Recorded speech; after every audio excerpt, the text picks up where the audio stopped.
I'm here today with Rashida Salim Muhammad. What does today's event mean in the realm of autism? Today is a historical event in the city of Newark, and Onika and our goal is to bring that urban awareness to the field of autism. You don't have to know someone with autism to attend this event. It's to bring awareness and to let the community know that we care, we're doing something about it. I find that in the African American community it's something that it goes untalked about. And why do you think that's so? A lot of times it's misdiagnosed in the African American community. It's denial. It's definitely denial, like, oh, okay, no, he's just a slow talker, slow walker and stuff, and we'll just wait a little bit. But early detection is very important, and that early intervention piece is so essential. So yes, definitely we have to go to our doctor's appointments. We have to tell these physicians, no, that my son is not doing this and this. Right, so as a parent, we need to speak up for our kids and just not take no for an answer. We need to attend support groups, and we need to talk to others, and we definitely have a new support group right here in the city of Newark, Mom to Mom. So it seems to me that you and Onika have become the Pied Pipers of the urban autism situation here. How did you become so passionate about this? Because I teach individuals with autism, and I just feel as though they are the voices that oftentimes go unheard. I consider Onika and myself as autism warriors. You know, we're there for the fight. We're there for the fight. We're there to bring back that information and share with our parents. And we just want to bring awareness into our African American community. And I understand too that you've had the opportunity to make acquaintance with Holly Robinson Pete, who has become a real advocate for autism as well, because her son, I know, has been affected with autism. Can you speak to having met her, and maybe how she's even been an inspiration to help you to continue to do what you're doing? Yes, Onika and I had the pleasure of meeting Holly Robinson Pete through our travels. We travel on a weekend to promote autism awareness, and we had the pleasure of meeting Holly Robinson Pete and her husband in Baltimore, Maryland, and we also had the pleasure of meeting her in Tampa, Florida. Statistics tell us that 1 out of every 110 children are born with autistic spectrum disorder, also known as ASD. 1 in 90 boys are born affected by ASD. However, in New Jersey, it has one of the highest rates of children born with ASD, and 1 in 60 boys in the state of New Jersey are born with ASD. Monmouth County has one of the highest rates of autistic children. So I'm Gilda Rogers, and I'd like to welcome all of you to Frank Talk. Today I've assembled a panel of guests who will shed some insight into ASD, which families and children across this nation, and especially here in New Jersey, are grappling with. I understand that you just got involved with Mom to Mom? Yes. A program that's run out of UMDNJ. Would you tell everybody what that is about? Because I understand that that's a great resource. Mom to Mom, yes. Mom to Mom is the wonderful brainchild of the program director, Cherie Castellano. And Cherie has actually started off 10 years ago with a program called Cop to Cop, and then 7 years ago with a program called Vet to Vet, which is a peer support helpline. Cherie is not just a mental health professional, but the mother of a child with a disability, as well as the wife of a police officer. And she realized that the resource that she provided for the community through Vet to Vet and Cop to Cop is a resource that we've been living every day in our experiences as mothers of children with disabilities. So what Cherie did, she talked to a panel of individuals, and we came together and we said, yes, if we're doing this arbitrarily and involuntarily, why not provide this as a service to the community? And we started basically out of UMDNJ, the University Behavioral Health Care Center out of Piscataway, which is where our call center is located, soon to be a call center in Newark, also at University Behavioral Health Care Center. And we take phone calls from a 1-800, actually it's a 877-914-MOM2. That's the number. Can you repeat that again? Yes, 877-914-MOM2, which is also 877-914-6662.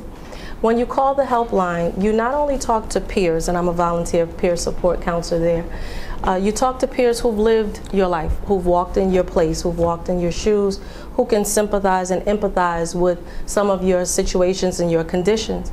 And primarily, it's not necessarily just that resource for mothers to talk about the issues related to their children. But what we found is that we give so much to our children in advocacy and to our families that we don't have a whole lot left for ourselves. So it's a mental health initiative for mothers. And when the callers call in, we love to hear about the situations that they're going through with their children and the stumbling blocks that they sometimes meet.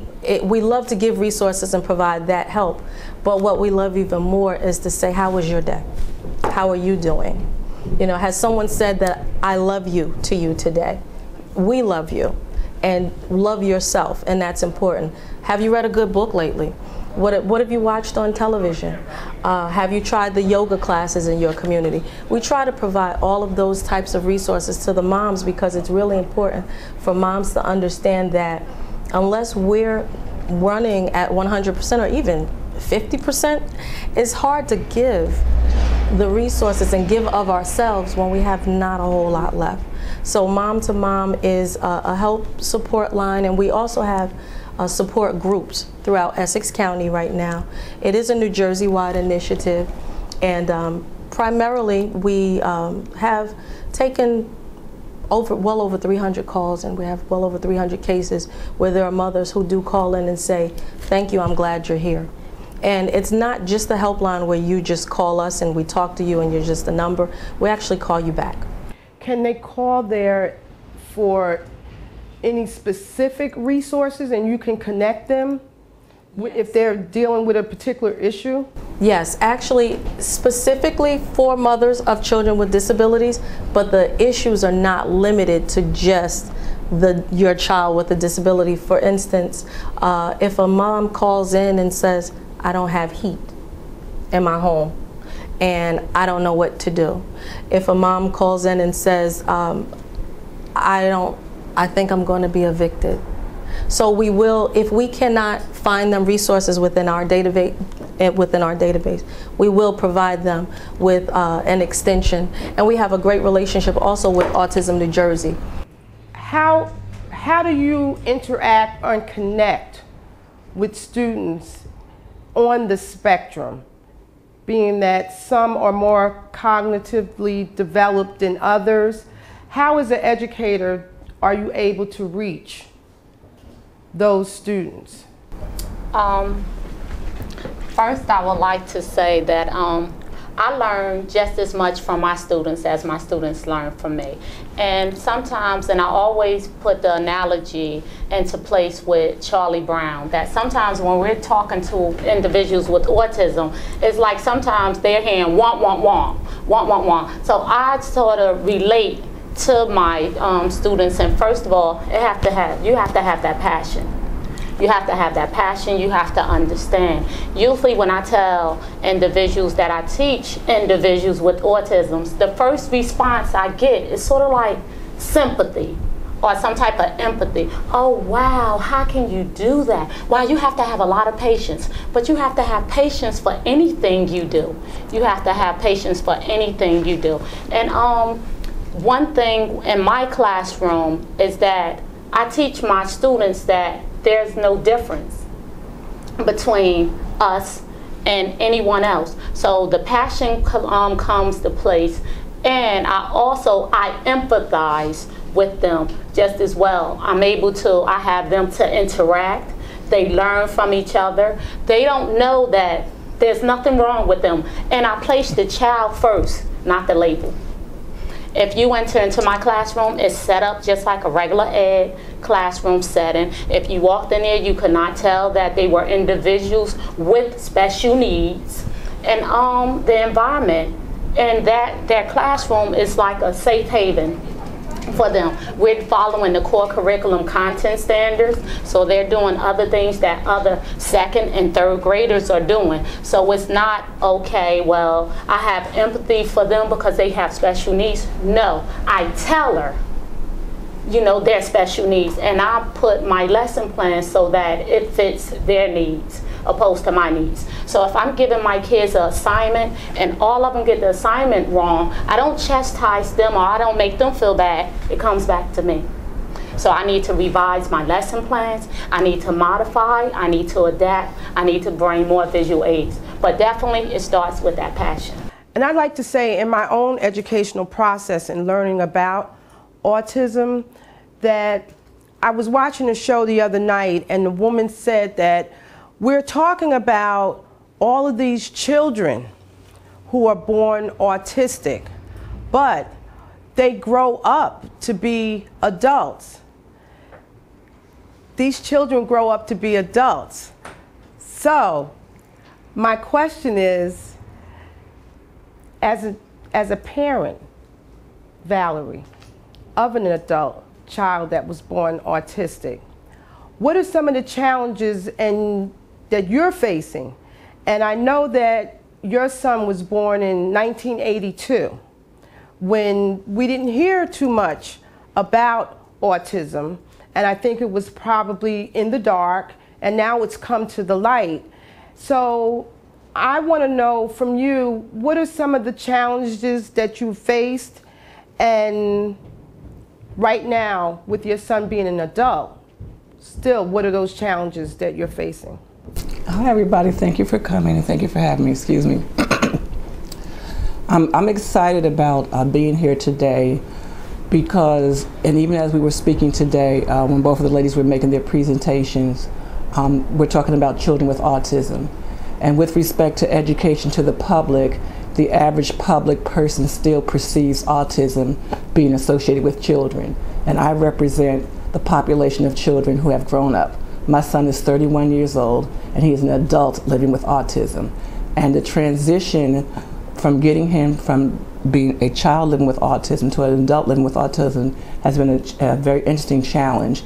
And in December of last year, my partner of 38 years, his dad, who has always been a part of my son's development and helping me figure out how to handle and manage him when there were no resources. And with the correction, my son was born in 1980, and I couldn't even pronounce autism, let alone understood what it meant. And so you could only imagine what it was like trying to negotiate and understand that disorder back in 1980 versus all the various resources that are available now. In hindsight, what I did not do is I did not prepare myself to fully understand the impact of what was not going to be available to my son after he aged out of the system. And what I'm hoping to do, you know, over the next couple of years is to be the advocate for the population of parents whose children are aging out of these services. I think that after raising a son with autism for 31 years, that I have a lot of information to share. There's some areas and stuff that I've already experienced.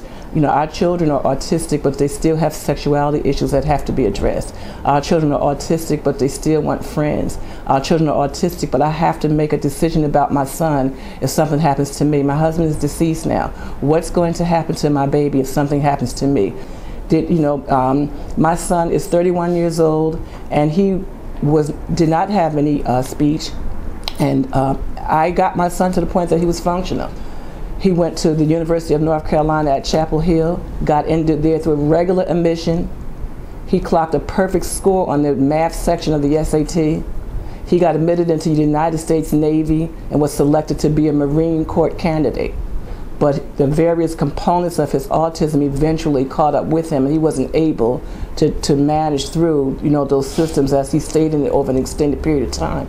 But my point is that our children do have the ability to contribute to this society, and they deserve to be given some consideration without automatically assuming that they have to go on the disability rolls. Sophia, would you be able to chime in and talk about maybe some resources that might be available? I know you do have a child that has autism as well. Yes. So maybe, and I know we talked earlier, Valerie, about job coaching for someone like Valerie to be able to access so that he would be able to go out with a coach. But from your own experience, what are some of the resources that you can tell us about today?